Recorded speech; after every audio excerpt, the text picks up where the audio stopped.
Selamat datang. Hari ini kita bakal ngobrolin soal sebuah perjalanan iman. Bukan iman yang cuma di ucapan aja loh, tapi yang benar-benar terasa dan hidup di dalam hati. Inspirasinya datang dari sebuah buku berjudul Ar-Raish, yang artinya pencarian.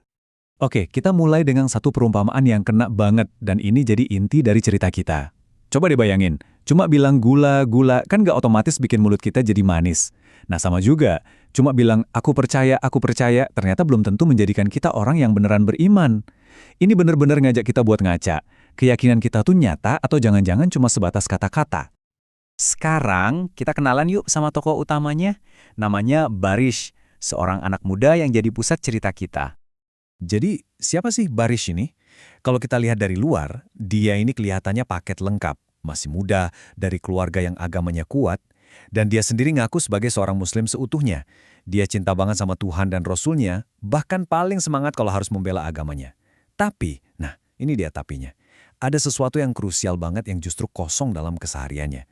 Praktik ibadahnya itu loh, bolong-bolong. Buku ini ngegambarin kondisi Barish dengan sangat indah.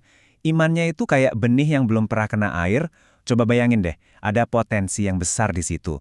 Tapi nggak pernah disiram, nggak pernah dikasih pupuk buat tumbuh. Imannya ada, tapi nggak bener-bener hidup. Nah, dari sinilah kita masuk ke momen yang mengubah segalanya buat Barish. Sebuah titik balik di mana dia sadar kalau iman yang cuma di permukaan aja tuh udah nggak cukup lagi. Di titik inilah dia mengambil keputusan besar. Dia mau berhenti bohongin diri sendiri. Ini adalah momen kejujuran yang ya mungkin menyakitkan. Barish akhirnya berani natap kenyataan bahwa ada jurang yang lebar banget antara apa yang dia ucapkan dan yakini dengan cara dia hidup sehari-hari. Perbandingannya keren banget nih. Bedanya ilusi sama kenyataan itu kayak tulisan ceri di secari kertas dibandingin sama buah ceri beneran yang ngegantung di pohon. Dia sadar, imannya selama ini ya cuma kayak tulisan ceri itu. Cuma sebuah konsep, sebuah ide. Bukan sesuatu yang nyata, yang bisa dirasain manisnya, yang bisa dipetik. Dan dari kesadaran itu, muncul pertanyaan yang menghantamnya. Aku udah siapin semuanya buat hidup di dunia, tapi apa aku siap buat kehidupan setelah mati? Dia sadar, semua energinya habis buat ngejar yang sementara. Tapi buat yang abadi, persiapannya nol besar. Krisis batin yang dialami Barish ini justru jadi pintu masuk buat dia. Pintu untuk memahami dua konsep yang fundamental banget dalam spiritualitas, yaitu tentang apa yang fana dan apa yang kekal. Oke, kita bahas yang pertama dulu, fani. Fani itu artinya yang fana, atau gampangnya segala sesuatu yang bakal musnah dan sifatnya sementara. Dunia ini beserta seluruh isinya, yaitulah fani. Apapun yang kita kejar di sini, karir, harta, bahkan tubuh kita sendiri, semuanya punya tanggal kedaluarsa. Nah, lawannya fani adalah baki. Baki ini artinya yang kekal, sesuatu yang permanen, abadi, yang nggak akan pernah lenyap. Dan dalam konteks ini, yang punya sifat baki itu ya cuma satu, yaitu Tuhan. Dialah satu-satunya realitas yang sejati dan abadi. Jadi gimana konsep fani dan baki yang kedengarannya abstrak ini nyambung lagi sama pencarian pribadinya si Barish? Yuk kita lihat gimana hatinya mulai mencari. Ternyata, inti dari pencarian sejati itu adalah mengarahkan ulang fokus hati. Jadi tujuannya bukan untuk membenci dunia atau hal-hal yang fana, bukan itu. Tapi soal memindahkan cinta utama di hati kita, dari yang tadinya tertambat pada yang fana, yang pasti bakal hilang, jadi tertambat pada yang baki, satu-satunya yang kekal. Ada kutipan bagus banget nih yang ngejelasin ini. Cinta duniawi itu harusnya ada di tangan, bukan di hati. Maksudnya apa?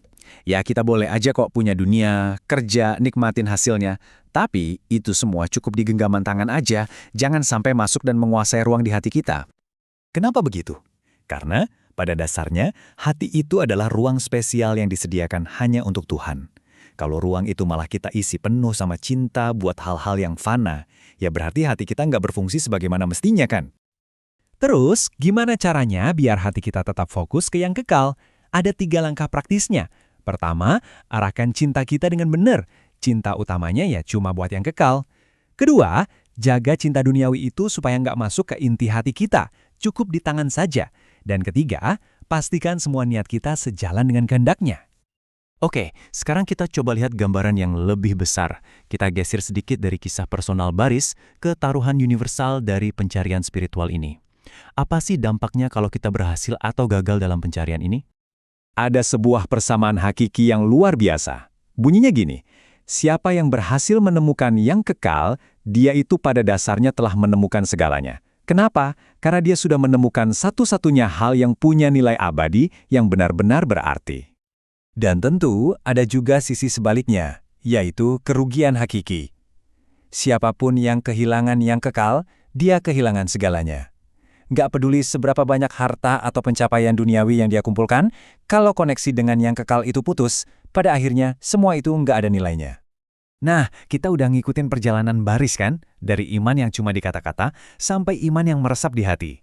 Sekarang, pertanyaan besarnya balik ke kita masing-masing. Setelah tahu bedanya antara yang fana dan yang kekal, yang sementara dan yang abadi, jadi apa sih pencarian Anda yang sesungguhnya?